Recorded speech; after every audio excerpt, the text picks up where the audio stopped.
I do. This is Axel, and this is my top 10 films of 2023.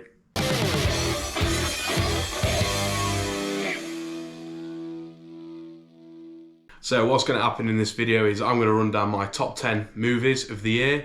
I'm going to give you reasons why I think you should watch it, why I liked it. To be fair, it was really hard to do this list because last year threw out a lot of crap. There was a lot of crap films. There will be a top 10 worst films coming out, and that was way easier to do than this, I must be honest. But I'm going to give you my quick thoughts, and it is also worth mentioning that I've not seen every film that come out last year. So if there's a film that you think I've missed or you think I should watch, put it down in the comments and I'll give it a watch. But enjoy. Number 10. So, number 10 is Dungeons and Dragons. I'm not going to be, I'll be straight up, I wasn't expecting much from this film. It's another fantasy flick. I'll put it in the same boat as that Eragon, Percy Jackson and the Lightning Thief, etc., etc. Just a throwaway film that you'd watch. But this film was hilarious. I loved it. I don't really know much about the Dungeons and Dragons lore, but this film got me interested, I must admit. I watched it, I thought it was hilarious. Chris Pine as the bard, absolutely brilliant. It was just a good watch all the way through. I definitely recommend it if you want to get that little fantasy itch going. I mean, my itch has not been scratched since Lord of the Rings, and I don't think we'll ever get a film or a set of films like that ever again. But this definitely tickles that itch, and I would recommend you go and watch it. Number 9. Movie number 9, Reptile. This was a Netflix release that come out last year. It's starring Benicio del Toro. This film just come out of nowhere. I didn't see any advertisement for it whatsoever, but I loved it. It's very gritty, dark. It's got that The Departed type feel to it, but I love this film. I thought it was fantastic. Some people don't agree with me, but ayo, that's what opinions are for. But if you're looking for not an action film, but like a gritty, unraveling type film, then this will definitely float your boat. Number 8. At number 8, we've got Super Mario Bros.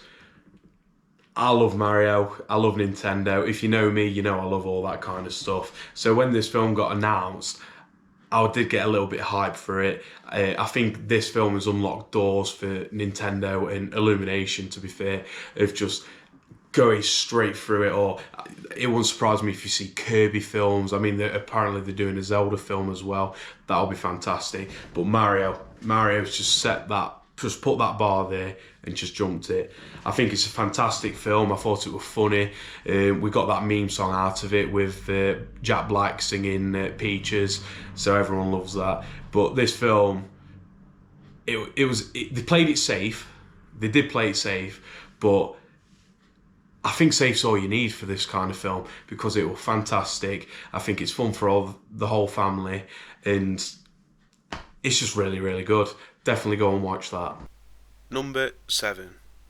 Number 7 is Killers of the Flower Moon, a Martin Scorsese film.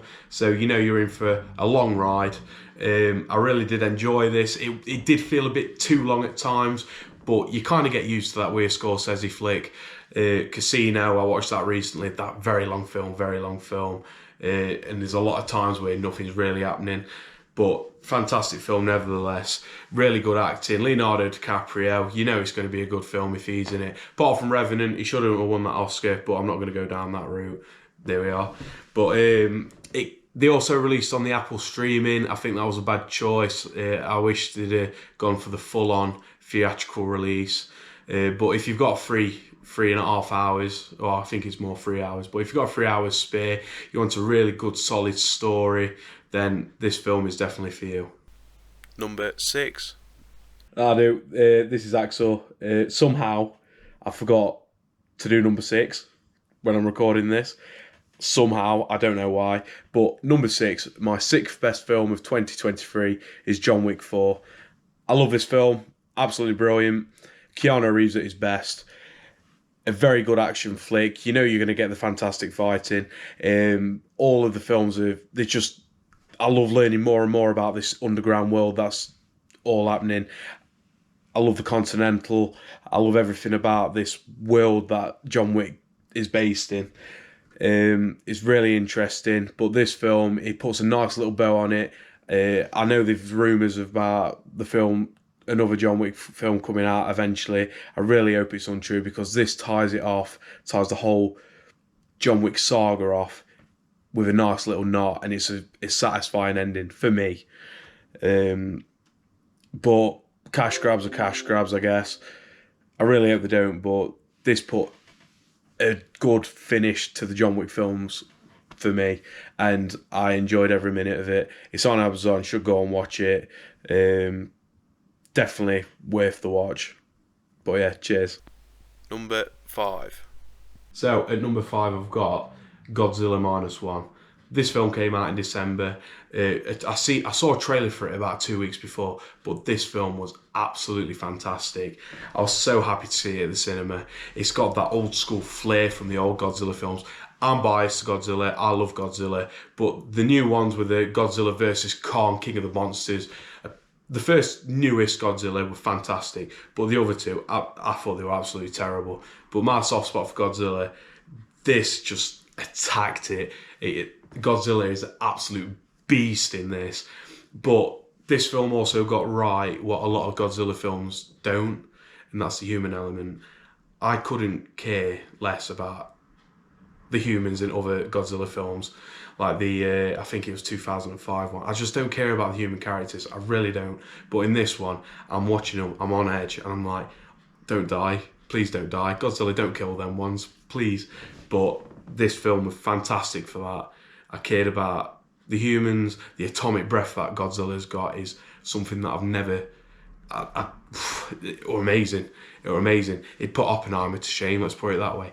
But fantastic film. Definitely go and watch it. I think if I'm reading what's correct, and it was a £15 million budget. If that's right, then that puts some of the Marvel stuff to shame, and there's gonna be a couple of them on my worst list. But £15 million budget, and this film does that. Unreal. Absolutely unreal. Number 4. My 4th best film is Spider-Man Across the Spider-Verse. Not Into the Spider-Verse, which is the one prior, and is the one that I said on my first take of doing this video. But this film, fantastic, absolutely brilliant. I loved every minute of it. I've only got one qualm with it, and it's like it felt like it went on just a bit too much. I thought it was ending at one point, and then it had about another half an hour. If you've seen it, hopefully you know what I'm talking about.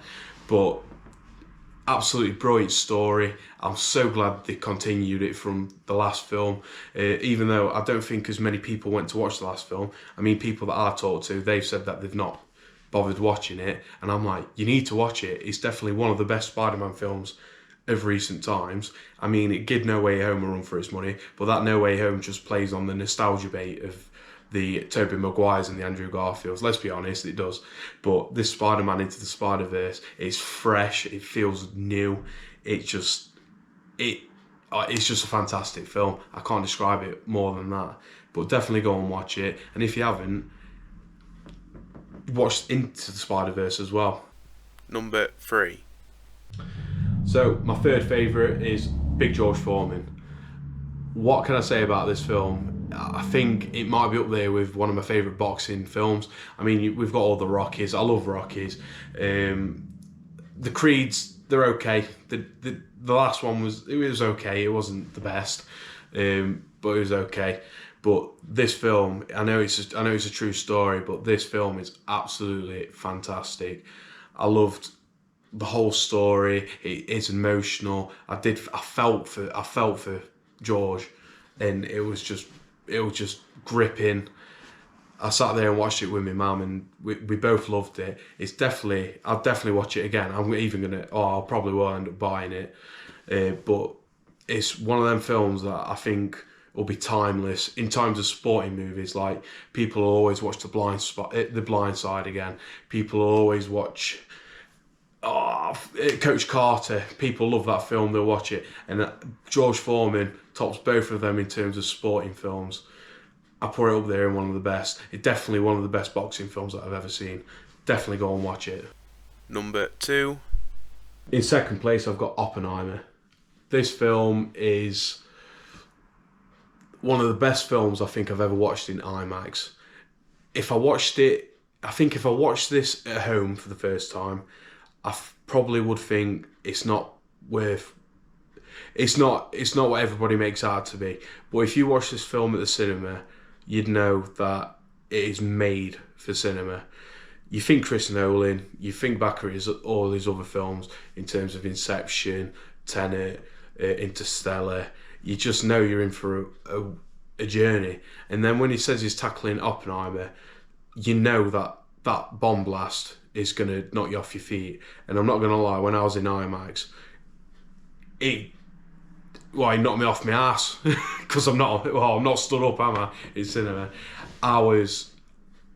you felt it. You've honestly felt it. I know IMAX is meant to do that, but that is, I think, one of the best moments in cinema that I've ever experienced. It's definitely up there with Dunkirk when the Spitfires are coming down, going da da da. Because when you that was an amazing cinema thing for me. But this, I felt it in my bones. That you know what? It's a bomb blast, and you know Chris Nolan's going to do it, and you get that hype for it. It happens, and you're like, that was worth it, and it was brilliant. But a lot of this film is the dialogue. The dialogue is fantastic in the film. I love how it all just plays out.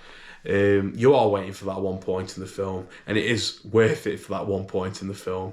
And you know it's going to be done right because it's Chris Nolan.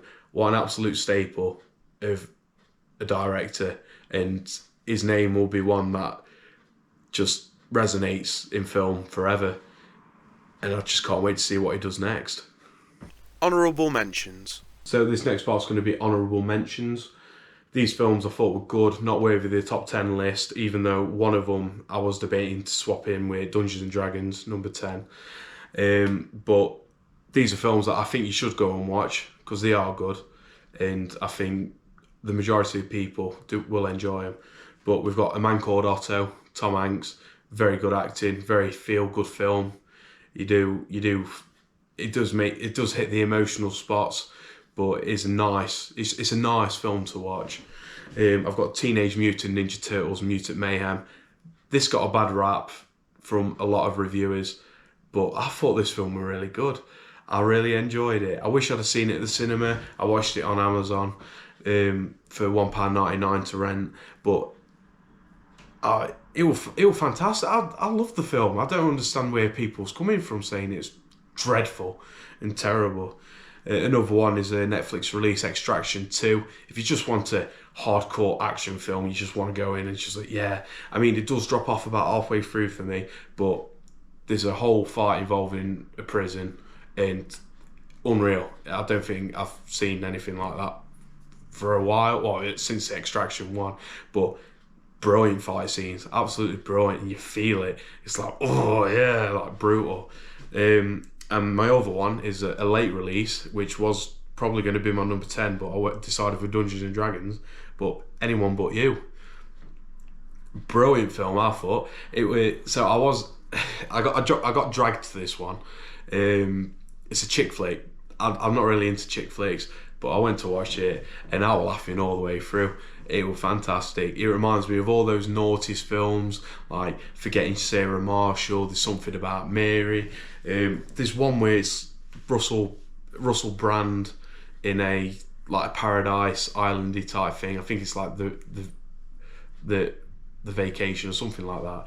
But I'll do post-editing Axel here. Made a mistake. Russell Brand was in Forgetting Sarah Marshall. Got that confused with Couples Retreat, Jon Favreau, Vince Vaughn and Jason Bateman. Russell Brand's not even in it. But Anyone But You reminds me of that type of film, Paradise chick flick. To be fair, Forgetting Sarah Marshall as well. So both correct, but Russell Brand was in Forgetting Sarah Marshall, not Couples Retreat. In a bit. Anyone But You, really worth watching it. I think it just gives it that, there's a nostalgic feel to it, but it's quite fresh at the same time, and it's a really fun watch. There's nothing else to it. But they're my honourable mentions. Definitely go and watch them. Number 1. So you've made it this far. You want to know what my number 1 film is of last year? 2023, and it's Guardians of the Galaxy 3. I'm a massive Marvel buff. I do feel deflated with everything that's been coming out from Marvel regarding all the TV shows. Falcon and Winter Soldier, that was okay. The Loki series, absolutely fantastic. Secret Invasion, terrible. It's just lots of really... Marvel's just flipping and flopping around. But Guardians of the Galaxy 3, James Gunn's final film for the MCU, what an absolute film. I cared more for a raccoon than I've ever cared for a raccoon in my entire life. This film showed to me that Marvel could still do it, but then they ruin it with other films that one came out. I mean, Ant-Man, way for the top 10 worst list. But Guardians of the Galaxy 3, it shows that we're not bored of superhero films, we're just fed up with the crap that Marvel's feeding us. That's what Guardians of the Galaxy 3 showed to me. And it also concreted for me, James Gunn's fantastic. Other than Suicide Squad, I'm not going to talk about that. But Guardians of the Galaxy 3, brilliant film. It just ties everything off. You've left it for a bit of ambiguity, saying it could go from here, but it says it just felt like the end of his films. And James Gunn, fantastic director. Chris Pratt, brilliant in there. But the standout part for me is Rocket Raccoon. How can a CGI raccoon cause me to feel so much in a film? It's just unbeknownst to me. But Guardians of the Galaxy 3, definitely worth the top film for me.